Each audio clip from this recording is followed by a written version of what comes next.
నమస్కారం, welcome to I dream. ధర్మ మార్గం విత్ విజిత కార్యక్రమానికి స్వాగతం. ప్రస్తుతం మనతో పాటు ఉన్నారు ప్రముఖ జ్యోతిష్యులు ఆచార్య సంకేత శర్మ గారు. ఇప్పుడు వారితో మాట్లాడి మరిన్ని విషయాలు తెలుసుకుందాం. మనకున్న సందేహాలన్నింటినీ కూడా నివృత్తి చేసుకునే ప్రయత్నం చేద్దాం. నమస్కారం అండి. నమస్కారం. శివార్పణం. సాధారణంగా హిందువులంతా ఒకటే. హిందువులకు సంబంధించిన ధర్మాలు గాని, శాస్త్రాలు గాని, ఆచారాలు గాని ఒకటే విధంగా ఉండాలి, ఉంటాయని అనుకుంటాం. కానీ ఒక్కొక్కరు ఒక్కో రకంగా ఆచరిస్తుంటారు ప్రతి విధానాన్ని కూడా. మనకు పెద్దవాళ్ళు తెలియజేసే విధానం, ఋషులు మునులు అంతా చెప్పింది ఒకటే, కానీ మన పెద్దవాళ్ళు చెప్పే విధానం మాత్రం వేరేలా ఉంటుంది. మనం పాటించే విధానం కూడా వేరేలా ఉంటుంది. ఎందుకని ఇలా ఉంటుందంటారు? ఈ రెండింటి మధ్య వ్యత్యాసం ఏంటంటారు? శాస్త్రానికి ఆచారానికి చాలా తేడా ఉంటుంది. తస్మా శాస్త్రం ప్రమాణంతే కార్యాకాయ వ్యవస్థితం.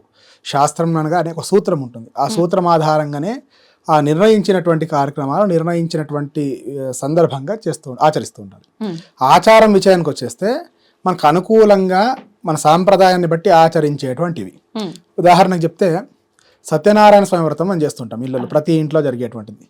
ఈ తీర్థయాత్రలు చేసినప్పటికీ, పూర్వకాలంలో తీర్థయాత్రలు చేసినప్పటికీ వ్రతం చేసేది. ఇంట్లో శుభకార్యం చేస్తే తప్పకుండా వ్రతం చేయాల్సిందే. పూర్వకాలంలో ఒక ఉదాహరణ చెప్తాను మీరు అడిగినటువంటి విషయానికి.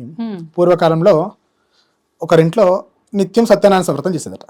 సంవత్సరానికి ఒకసారి, ప్రతి సంవత్సరం చేసేది కార్తీక మాసం లాగా. అట్లాగే ఇంకా ఓపిక ఉంటే ప్రతి మాసం కూడా చేసుకుంటూ వచ్చారు.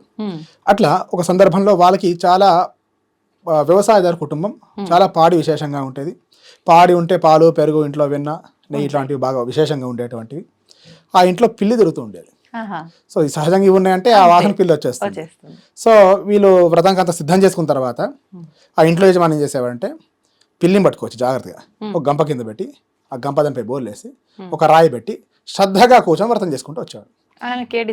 లేకుండా సో అట్లా వ్రతం చేసుకుంటూ వచ్చాడు. కానీ కాలక్రమంలో ఏమైంది, తాతగారు చేసినటువంటి సందర్భంలో, అంటే యజమాని చేసినటువంటి సందర్భంలో అది అట్లాగే ఉంది. ఆ తండ్రి వయసు వచ్చేంత వరకు, వాళ్ళ అబ్బాయి వ్రతం చేసే వరకు వాళ్ళ ఇంట్లో పాడి ఉంది. కానీ ఈ తర్వాత తరం వచ్చేసరి వరకు ఆ అబ్బాయితో కాస్త వేరే నగరానికి వెళ్ళి ఉద్యోగరీత్యా చేసుకుంటున్నాడు. మీలాంటి వారు ఒకరు అడిగారు, ఏమిటయ్యా ప్రతి సంవత్సరం ఇంట్లో వ్రతం చేసేట మీ తాతగారి నుంచి వచ్చేటువంటి ఆనవాయితట, ఈ సంవత్సరం మీరు ఎందుకు చేయట్లేదు?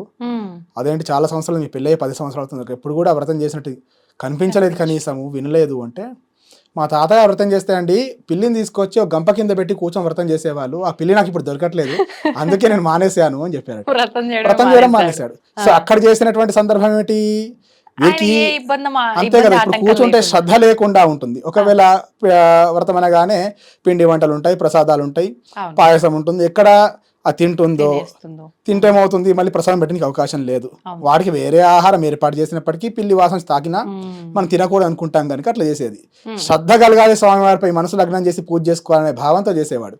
కానీ ఇప్పుడు ఏమైంది అంటే అదే ముందుకు వచ్చింది, ఆచారం అంటుంది దీన్ని మనం. అది శాస్త్రం అయితే ఏంటి, ముందుగా పొద్దున్న లేవని చెప్పారు, అభ్యంగనం చేయమని చెప్పారు, స్వామి నీ వ్రతం చేయడానికి నాకు అవకాశం కల్పించవయ్యా అని చెప్పేసి, నా భారం అంతా నీపై వేస్తున్న స్వామి ఓ సత్యదేవ నమస్కారం చేసుకున్నారు. రాత్రి ప్రారంభ కాలంలో వ్రతం చేయమన్నారు. రాత్రి ప్రారంభ కాలం ఎందుకు చేయమన్నారంటే ఉదయం నుంచి చేసేటువంటి సందర్భంలో మనం ప్రతి కార్యంలో కూడా ధర్మం ఆచరిస్తుంటాం, ఆ ధర్మం మాట్లాడడం, అబద్ధం చెప్పము. మనం చూడండి, గుడికి వెళ్ళి వస్తున్నప్పుడు కానీ గుడికి వెళ్ళేటప్పుడు ఏమనుకుంటామంటే, గుడికి వెళ్తున్న తప్పు మాట్లాడదు, ఒక తప్పు మాట్లాడే సందర్భంలో స్కిప్ చేస్తూ ఉంటాం. కనుక దైవ చింతన రోజంతా అవుతుంటుంది. స్వామి వ్రతం చేసుకుంటున్నామంటే, సాయంత్రం వ్రతం చేస్తామంటే పాడు పనులు చేయం, ఇతర విషయాలు మాట్లాడడం. సో ఒక ధర్మ మార్గంలో జీవనం కొనసాగిస్తాం. అందుకే ఒక రోజంతా స్వామిని స్మరించు ప్రదోష కాలంలో వ్రతం చేయమని చెప్పారు. అలా వ్రతం చేయమంటే, వ్రతం చేసినప్పుడు సందర్భంలో గణపతి పూజ చేయమన్నారు, గణపతి పూజ చేయమన్నారు. ఆ తర్వాత ఇంద్రాది అష్టదిక్పాలకుల్ని, నవగ్రహ దేవతల్ని, పార్వతీ పరమేశ్వరుల్ని, లక్ష్మీనారాయణని, వాణి బ్రహ్మల్ని ఆరాధన చేయమన్నారు. ఆ తర్వాత స్వామివారిని అభిషేకం చేసి శ్రద్ధగా కథ శ్రవణం చేయమని చెప్పారు. ఇదంతా కూడా ఒక సూత్రం ప్రకారంగా చేసేటువంటి శాస్త్రం అంటాం దీన్ని. ఇది ఆచారం వచ్చేసరికి ఏమైంది, ఆ చేసేటువంటి సందర్భంలో ఎట్లా చేసుకుంటూ వచ్చారు. కొందరు 5 కథలు పారాయణ చేస్తుంటారు. కొందరు ఏం చెప్పారంటే సమయానుకూలత లేకపోయేసరికి 5వ కథ పారాయణ చేసినా సమంగా ఫలితం వస్తుంది అని చెప్పారు. ఎటువంటి సందర్భంలో పూర్వకాలంలో ప్రయాణాలు చేస్తే, తీర్థయాత్రలు పోతే సుమారుగా వారమో 10 రోజులు వెళ్ళేది. ఇప్పుడు ఏముందండి, అయోధ్య వెళ్ళాలన్నా, కాశీ వెళ్ళాలన్నా ఉదయం పూట హైదరాబాద్లో ఫ్లైట్ ఎక్కితే సాయంత్రానికి దర్శనం చేసుకుని మళ్ళీ హైదరాబాద్కి వచ్చేయచ్చు. సో అటువంటి అవకాశం ఉంది కనుక, సో ప్రయాణాలు చేసేటువంటి సందర్భం కావచ్చు, అనారోగ్యం సంభవించినప్పుడు 5వ కథ మనసులో పారాయణం చేసుకున్న సమమైనటువంటి ఫలితం వస్తుంది అని చెప్పారు. అవకాశం లేనప్పుడు చెప్పారు. ఇది ఆచారంగా వచ్చేటువంటిది. సో ఈ ఆచారం అనేది ముందుకు వస్తుంది, శాస్త్రం పక్కన వెళ్ళిపోతుంది. ఎందుచేత అంటే మన శాస్త్రం చాలా కఠినంగా ఉంటుంది. కఠినత్వం దేనికోసము అంటే ఆ శాస్త్రం చెప్పినటువంటి సూత్రం ప్రకారంగా చేసుకుంటే మనం కూడా సన్మార్గంలో నడుస్తుంటాం. కానీ కలిఫలం చేత సన్మార్గంలో నడవడానికి ఎవరు ఇష్టపడడం లేదు. పాశ్చాత్య ప్రభావం ఎక్కువైపోయి దానికి భిన్నంగా ఆలోచన విధానం మారుతుంది కనుక ఉదయాన్నే లేవడం అంటే ఇబ్బంది, సూర్యోదయ పూర్వం నిద్ర లేవమంటే ఇబ్బంది అనిపిస్తుంది. ఎప్పుడోసారి వ్రతం చేసుకుని రోజు పొద్దున్న లేవంటే వ్రతం అండి తొందర పడుకోవాలి అనుకుంటారు. ఉట్టప్పుడు ఏమవుతుందంటే 12 గంటల వరకు మనం ఏం చేస్తున్నాం అటువంటి విషయం తెలిసింది. కనుక శాస్త్రం చెప్పేటువంటివన్నీ కూడా మనిషిని సన్మార్గంలో నడిపించడానికి ఉపయుక్తమైనటువంటివి. కనుక ఈ శాస్త్రం ప్రమాణానుసారంగా ఉంటుంది. ఆ ప్రమాణం ఆ సూత్రం ప్రకారంగానే చేసేటువంటి కార్యక్రమాలు ఉంటాయి. ఆచారం మనకు మనం ఏర్పాటు చేసుకున్నటువంటిది. ఉదయం పూట లేచి దేవాలయంకి వెళ్ళాలంటే 10ంటికి వెళ్తే ఏమవుతుంది అండి అనుకుంటాం. ఏమవుతుందో ఇవ్వడం లేదు, ఫలితం తగ్గుతుంటుంది. ఉదయం పూట సూర్యోదయాత్ పూర్వము బ్రాహ్మీ ముహూర్తంలో లేచి నిద్ర లేచి చక్కగా స్వామి కీర్తిస్తే వచ్చేటువంటి ఫలితం వేరు, ఈ మధ్యాహ్న కాలంలో దేవాలయం వెళ్తే ఫలితం వేరు. సో ఆచారం అనేది మనం ఏదైనా అధికంగా చేస్తే అధిక ఫలం అన్నట్టు. సో చేసేటువంటి విధానంలో లోపం లేకుండా చెప్పేటువంటిది, ప్రమాణానుసారం చెప్పేటువంటిది శాస్త్రం. ఆచారం అంటే మనకు మనం ఏర్పాటు చేసుకున్నది ఆచారం. ఇప్పుడు చాలా వరకు మేము పలానా పూజ చేసాం, పలానా హోమం చేసాము, కానీ మార్పు ఏమీ లేదు, ఉన్న ఇబ్బందులు ఉన్నట్టుగానే ఉన్నాయి, ఫలితం లేదు అంటుంటారు కదా. చాలా మంచి ప్రశ్న. ఇప్పుడు మీరు ఈ శాస్త్రం ని ధిక్కరించి ఆచారాన్ని ఫార్మెట్ ని ఫాలో అవటం వల్లే ఇది జరగదు. ముహూర్తం అని చెప్తాను, చాలా సులభమైన విషయం చెప్తాను మీకు. ముహూర్తం వివాహ ముహూర్తం అనుకోండి, ఉదయం 10:42 అభిజిత్ లగ్న పుష్కరాంశ ముహూర్తం అని చెప్పి పత్రిక రాసుకుంటాం.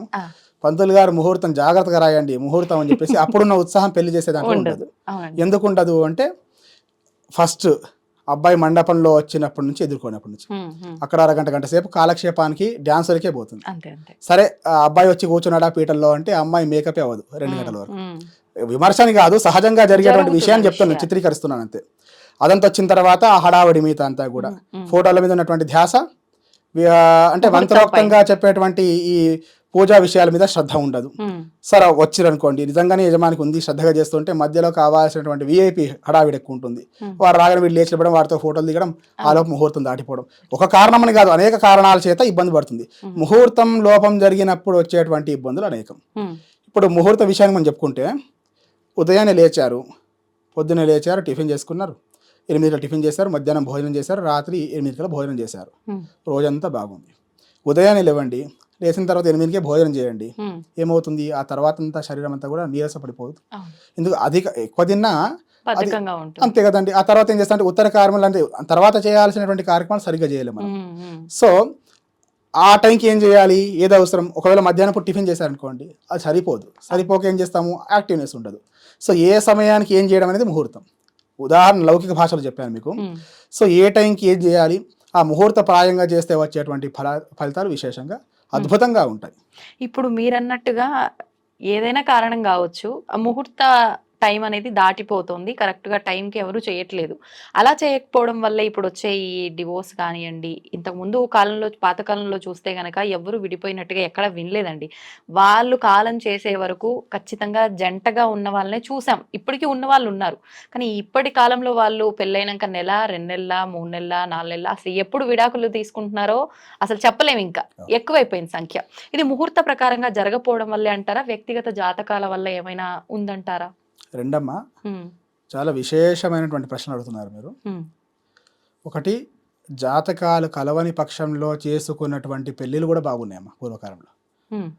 నేను చూస్తుంటాను నాకు వచ్చినటువంటి క్లయింట్స్కి, సుమారుగా ఈ మధ్య చూసినటువంటిది సుమారు 45-50 ఏళ్ళ కింద సుమారుగా అట్టుగా పెళ్లి జరిగింది. వారికి ఇరువురికి జాతకాలు కలవలేవు, పిల్ల పాపలతో బాగున్నారు. వారి మనవడి జన్మపత్రిక కోసం నా దగ్గరకు వచ్చాడు. సో ఏదో విషయం మాట్లాడుకుంటూ ఇటువంటి సందర్భం వస్తే వారి ఇద్దరు జాతకాలు చూసాను, జాతకాలు కలవలేవు పెద్దగా. కనీసం గణాలంటంగా గణాలు కూడా లేవు. కానీ ఎందుచేత వారు ఇంత ఆనందంగా ఉన్నారనేటువంటి ప్రశ్న నాలో వచ్చింది.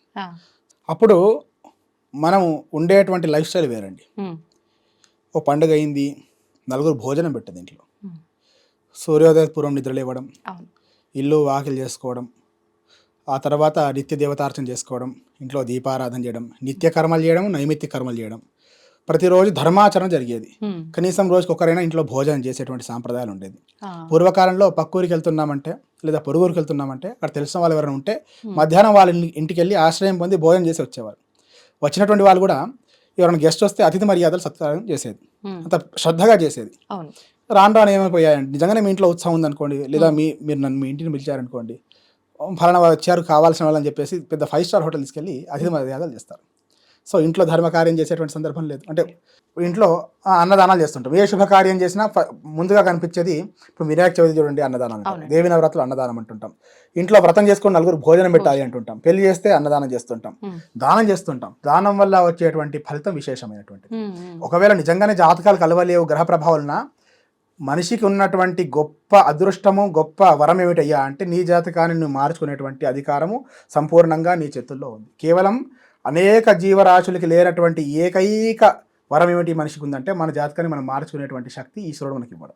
మన బుద్ధి జ్ఞానం ఉంది, మనకు ఉన్నటువంటి సమస్యలు తెలుసు, మన జాతకం ఏ విధంగా ఉందో తెలుసు, దాన్ని ఎలా ఓవర్కమ్ చేయాలి, ఇలా ఓవర్కమ్ చేస్తే ఎలా అవుతుంది, నెగిటివ్ని పాజిటివ్ ఏ విధంగా మార్చుకునేటువంటి సంపూర్ణ జ్ఞానం విచక్షణ మనకుంది. సో మనకి అది ఉంది. ఉన్నప్పుడు ఏమవుతుంది అంటే నిజంగా వాళ్ళు ఏం చేశారు, వాళ్ళ ఇంట్లో రోజుకి 10 మంది భోజనం చేసేవాళ్ళండి. నేను చెప్పాను కదా, పెద్ద వ్యవసాయదారు కుటుంబం, పాలేర్లోనో వాళ్ళు వీళ్ళు గెస్ట్లు అని చెప్పి రోజు 10 మంది భోజనం చేశారు. 10 మందికి భోజనం పెట్టినటువంటి పుణ్యం ఊరికే పోదు కదా, అనుకూలంగా ఉన్నారు, మనవడి జాతకం కోసం నాకు వచ్చాడు.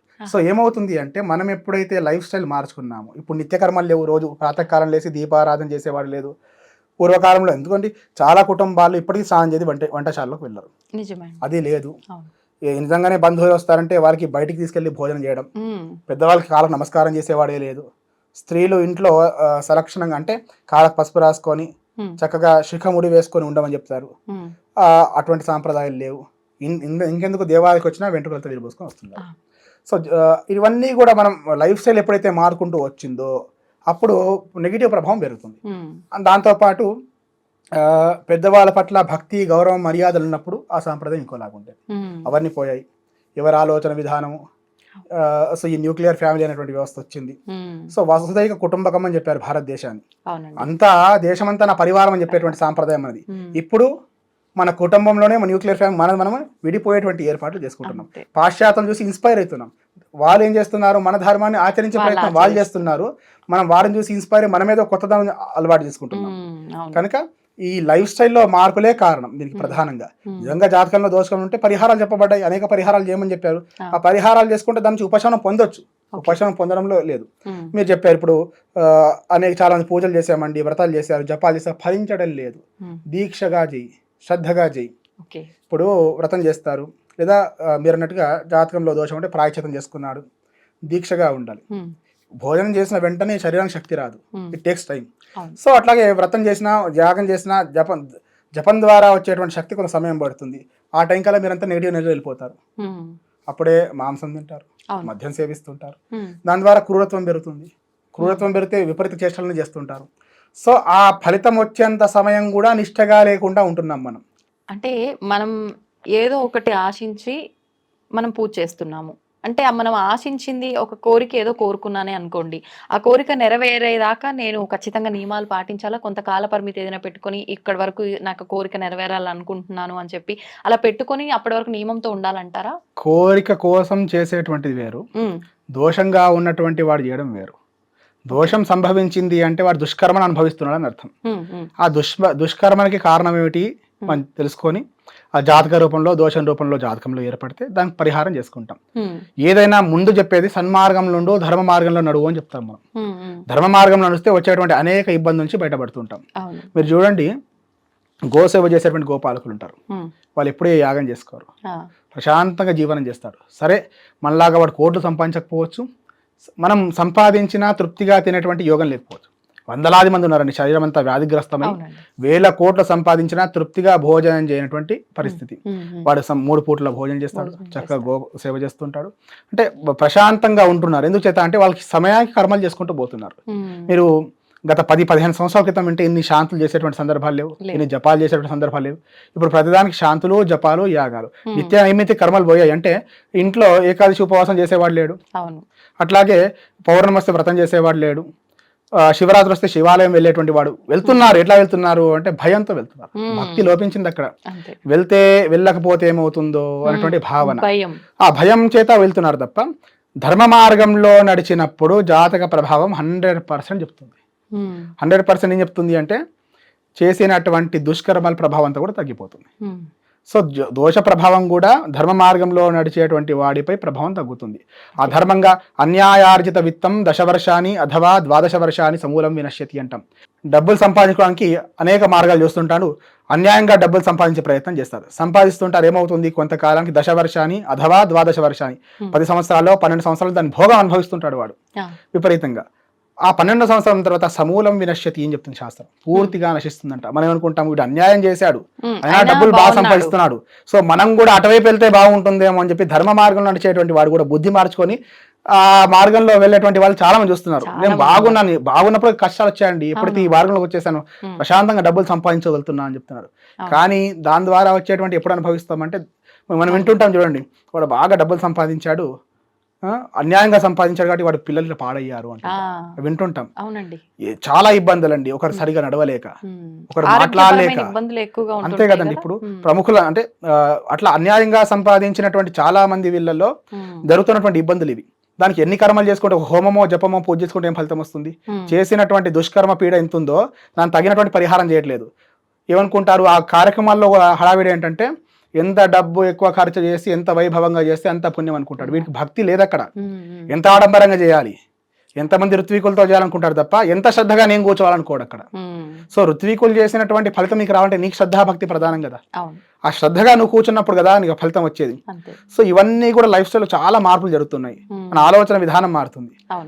ప్రతిరోజు దేవాలయం వెళ్ళమని చెప్పారు, చక్కగా తిలకం పెట్టుకోమని చెప్పారు నుదుట, అది పెట్టుకోవడం లేదు. సో ఇటువంటి లైఫ్ స్టైల్ అంతా కూడా మార్చుకుంటూ పోతున్నాము. అప్పుడంతా కూడా ఈ నెగిటివ్ ప్రభావం పెరుగుతుంది. ఇప్పుడు ప్రతిరోజు ఆలయ విధానం ఉంది అని అన్నారు కదా, మరి దేహమై దేవాలయం అంటూ ఉంటారు, భగవంతుడు అంతటా ఉన్నాడు అని అంటుంటారు. ప్రత్యేకించి ఎందుకు వెళ్ళాలి, ఈ నియమం ఎందుకు ఉందంటారు ఆలయానికే వెళ్ళాలి అని? దేహో దేవాలయం ప్రోక్త జీవో దేవ సనాతన త్యజేద్ అజ్ఞాన నిర్మాల్యం సోహం భావేన పూజయత అని చెప్తుంది శాస్త్రం. దేహమే దేవాలయం అనుకున్నాము, మనలో ఉన్నటువంటి జీవుడే భగవత్ స్వరూపము అనుకున్నాము. అవునండి. త్యజేద్ అజ్ఞాన నిర్మాల్యం, నీలో ఉన్నటువంటి అజ్ఞానమైనటువంటి అంధకారాన్ని త్యజించు అని చెప్పారు. అప్పుడు సోహం భావేన పూజయేత్, అప్పుడు ధర్మ మార్గంలో నడవగలుగుతావు. మనం ఏం చేస్తాం, దేహమే దేవాలయం, నిజమే, ప్రత్యేకంగా దేవాలయం పోవాల్సిన అవసరం లేదు. ఆ స్థాయికి చేరాలంటే వెళ్ళాలి. ఇప్పుడు విశ్వమంతా గాలి వ్యాప్తించింది, కానీ ప్రత్యేకంగా టైర్ పంక్చర్ అయింది అనుకోండి, ఏం చేయాలి అంటే ఒక స్పెసిఫిక్ ప్లేస్ వెళ్ళాల్సి వస్తుంది. నేను ఇక్కడే గాలి ఉంది వచ్చి చేరమంటే చేరలేదు దాంట్లో. సో ఏం చేస్తాము, పంక్చర్ షాప్కి వెళ్ళి ఒక గాలి పెట్టిస్తుంటాం. అదేం చేస్తుంది, ఇక్కడ ఉన్నటువంటి గాలిని దాంట్లో నింపుతుంది మళ్ళీ. సో మనం ఆ సన్మార్గంలో పడి మనలో ఉన్నటువంటి దైవత్వాన్ని దేహమే దేవాలయం భావించేటువంటి మెచ్యూరిటీ మనకు వచ్చేంత వరకు ఏం చేయాలి అంటే, ఆ శ్రద్ధ భక్తి వచ్చేంత వరకు దేవాలయం వెళ్ళి ఉండాలి. దేవాలయం వెళ్తే ఏమవుతుంది, ఈ దేవాలయంలో ప్రతినిత్యం వేద మంత్ర ఉచ్చారణతో విశేష కార్యక్రమాలు జరుగుతుంటాయి. దాని ద్వారా పాజిటివ్ ఆరా డెవలప్ అవుతుంది. దేవాలయం మీరు చూడండి, దేవాలయం వెళ్ళగానే మనసు అంత ప్రశాంతంగా అయిందండి అని చెప్తుంటాం. ఎందుచేత ఆ శక్తి ఎక్కడ వస్తుంది అంటే, వేద మంత్రాల ఉచ్చారణ ద్వారా వస్తుంది. అక్కడ జరిగేటువంటి ఆలోచన విధానంతో వస్తుంది. ఇప్పుడు మన ఆలోచన విధానం ఏముంటుందో, మీరు బాగా నెగిటివ్ ఆలోచిస్తూ ఉండండి, అదే జరుగుతూ ఉంటుంది. సో దానికి మన మనసు దానికి అలవాటు పడి ఏమవుతుందంటే, అట్లే చేస్తే బాగుంటుంది ఏమైనా భావనలు ఉండిపోతారు. సో దేవాలయానికి వెళ్తే ఏమవుతుంటే మనలో ఉన్నటువంటి కల్మచాలన్నీ పోతాయి, మనసంతా కూడా ప్రశాంతంగా మారిపోతుంది. సో ఎప్పుడైతే మనసంతా ప్రశాంతంగా మారుతుందో మనలో ఉన్నటువంటి దైవత్వాన్ని భావించగలుగుతాం. మనం దుష్కర్మలు చేయము, ఎవరిని కనీసం పాడు చేసేటువంటి మాట కూడా మాట్లాడడానికి మనసు అంగీకరించదు, అన్యాయం కదా తప్పు కదా అనుకుంటాం. సో అటువంటి స్థితి మీకు చేరినప్పుడు, ఇప్పుడు ఒక పాత్రలో నీళ్ళు పోస్తే హంస ఏం చేస్తుందంటే నీళ్ళని పాలను వేలు చేస్తుంది. పాత్ర తీసుకొని పాలు నీళ్ళు వేస్తే కేవలం పాలను మాత్రమే తీసుకొని నీళ్ళని వదిలిపెట్టేటువంటి సాంప్రదాయం మనం హంస ద్వారా తెలుసుకుంటాం. అట్లాగా సమాజంలో అనేక రకాలుగా భిన్న ఉన్నటువంటి వ్యక్తులు ఉండొచ్చు, అనేక ఆలోచన విధానాలు ఉండొచ్చు. సో దాంట్లో నాస్తికవాదం ఉండొచ్చు, అనేక విధాలు ఉండొచ్చు. మనకేం కావాలి, సమాజంలో మంచి మాత్రమే గ్రహించేటువంటి తత్వం మనలో ఉండాలి.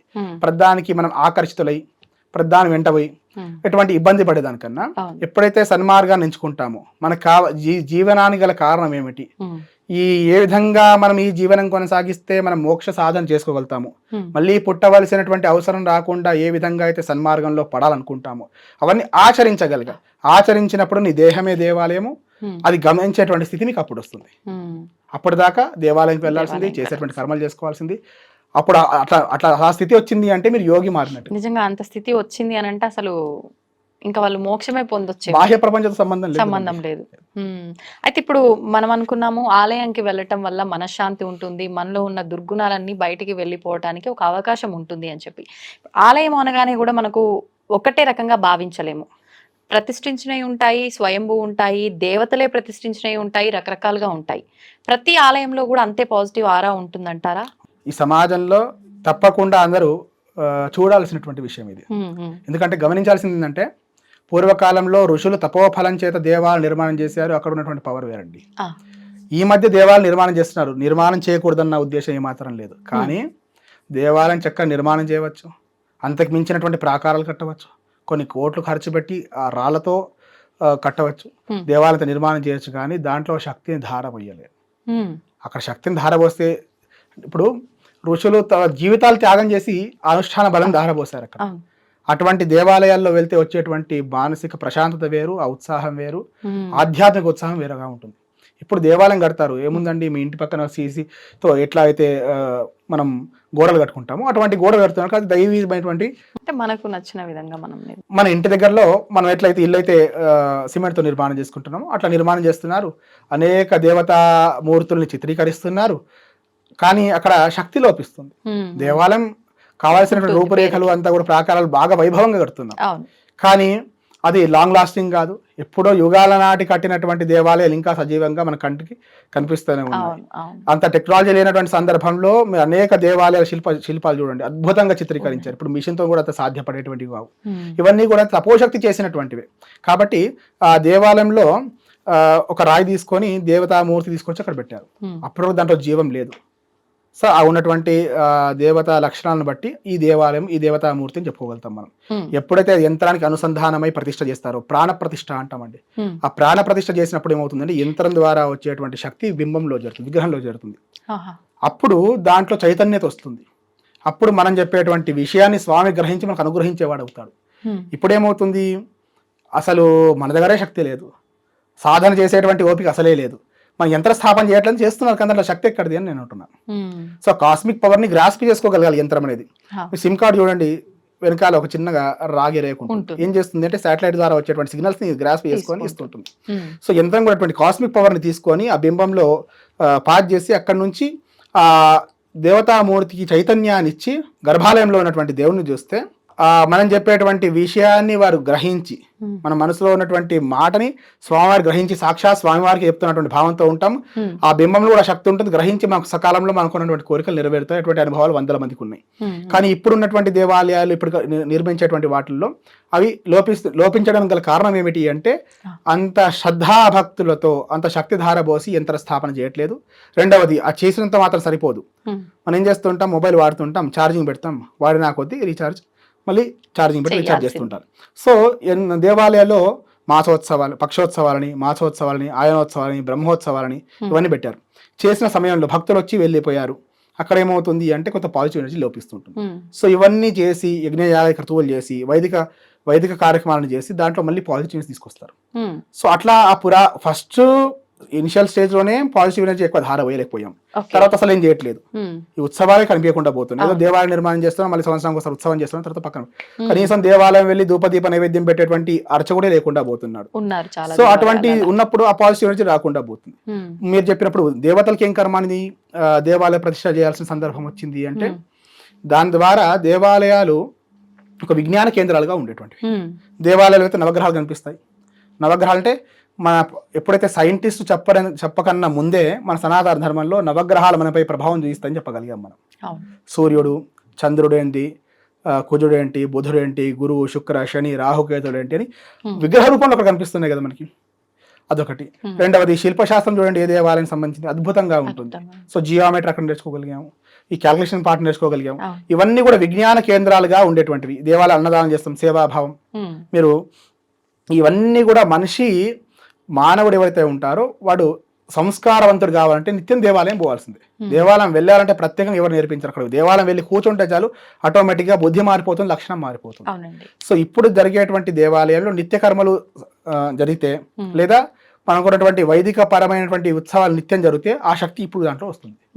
సో మనం ఎంతవరకు ఆడంబరంగా చేస్తామని కాకుండా ఎంత శక్తి ధార పోస్తున్నామో ధర్మం చెప్పినటువంటి విషయాన్ని, వేదం చెప్పినటువంటి విషయాన్ని ఎంతవరకు దేవాలయంలో ఆచరించగలుగుతున్నామో తెలుసుకొని ఆచరించినట్లయితే తప్పకుండా శుభ ఫలితాలు వస్తాయి. ఇప్పుడు మీరు చెప్పిందంతా వాస్తవము, కాకపోతే నాకు ఒక డౌట్. మీరు అన్నట్టుగా ఆలయంలో యంత్ర స్థాపన చేస్తారు, వాళ్ళ తపస్సు చేసి తీసుకున్న శక్తులన్నీ దాంట్లో ధారపోస్తారు అని చెప్పి. కానీ కొన్ని ప్రాంతాల్లో కొన్ని అంటే సంవత్సరాల క్రితమే కావచ్చు, ఎప్పుడో కావచ్చు, చెప్పలేం కరెక్ట్గా, కానీ రాయిని కూడా దేవుడు అని చెప్పి నమ్మి ఒక రాయిని అక్కడ ఊరికే పెట్టుకొని కూడా పూజించారు. ఒక చెట్టుకు కూడా బొట్టు పెట్టి ఇక్కడ దేవుడు అని చెప్పి పూజించారు. అక్కడ ప్రతిష్ఠించింది లేదు, ఏదీ లేదు, కానీ వాళ్ళు నమ్ముకున్నారు. ప్రత్యేకించి మనం చూస్తాం కొన్ని అటవీ ప్రాంతాల్లో ఇవి ఎక్కువగా చూస్తాం. అందులో నా దేవుడు ఉన్నాడు అని చెప్పి నమ్ముతారు. అదేవిధంగా దేవుడి మహిమలు కూడా వీళ్ళు చూస్తూ ఉంటారు. మరి అక్కడ ఎటువంటి యంత్రస్థాపన అదంతా లేదు కదా.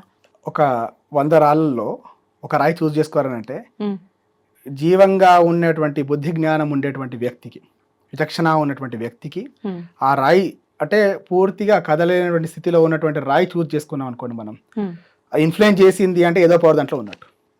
ఇప్పుడు తీసుకున్నాము, ఇప్పుడు దాన్ని ఎంచుకొని నేను అక్కడ విగ్రహంగా దేవగా మూర్తిగా నేను ప్రతిష్ఠించడం మనం అనుకుంటున్నాం. పూర్వకాలంలో ఏ మహాత్ముని చేత తాకినటువంటి రాయి అది ఎవరు తెలుసు. సో అర్చకస్య ప్రభావేన శిలా భవతి శంకర అంటారు. అర్చకుని ప్రభావం చేత శిల కూడా శంకరునిగా మారుతుంది అని చెప్తారు. విశ్వాసమే భగవంతుడు అంటాం.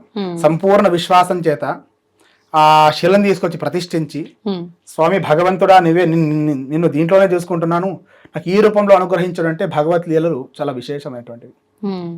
ఎంత విశేషం అంటే మేము గజేంద్ర మోక్షంలో వింటుంటాం కదా, ఆర్తనాదంతో గజేంద్రుడు ఎవరైనా సృష్టి స్థితి చేసినటువంటి వాడు ఒకడు ఉంటే నన్ను కాపాడమని అడుగుతాడు. విష్ణుమూర్తి అన్నాడు, శివుడు అని చెప్పాడు. కానీ స్వామి ఏం చేస్తారు, సిరికెన్ చెప్పాడు శంఖ చక్రయుగం చేదో ఈ సంధిం పడే అంటాం. ఆ పక్కన ఉన్నటువంటి అమ్మవారిని కూడా చెప్పకుండా వచ్చి స్వామిని గజేంద్రుని రక్షిస్తాడు. ఆ ఘట్టం మనకు తెలిసినటువంటిది భాగవతం. శ్రద్ధాభక్తి ప్రధానం అండి. శ్రద్ధాభక్తి ఎక్కడుంటుందో అక్కడే భగవంతుడు ఉంటాడు. ఈ రూపం ఆ రూపం కాదు. మానసికంగా మీరు మనసులో ప్రశాంతంగా భగవంతుని ఉపాసన చేయండి, ఫలితం ఎందుకు రాదు. ఇప్పుడు మీరు అన్నట్టుగా ఇంత కదలికలు ఉన్నటువంటి వ్యక్తికి కదలికలు లేనటువంటి ఒక రాయి శాసిస్తుంది. ఒక రాయి ఒక సన్మార్గం నడిపించగలుగుతుంది. సో దానికి ఏదో శక్తి ఉంది కదా అక్కడ, ఆ శక్తి మనం నడిపిస్తుంది. ఆ శక్తే భగవంతుడు. అక్కడ శక్తి ఉంది కాబట్టి ప్రత్యేకించి యంత్ర స్థాపన ఇదంతా ఏమీ అవసరం లేదు. అంతే కదా మీరు చెప్పొచ్చేది. విశ్వాసము, భగవంతుడు అంటే పరిపూర్ణ విశ్వాసము, భగవంతునిపై నమ్మకం. భగవంతుడా నేను నీలో ఇదే రూపంలో కొలుస్తానన్నా అంటే ఆ రూపంలో వచ్చి స్వామివారు అనుగ్రహిస్తారు. సంతోషం అండి, చాలా చక్కగా వివరించారు. ధన్యవాదాలు. నమో నమః.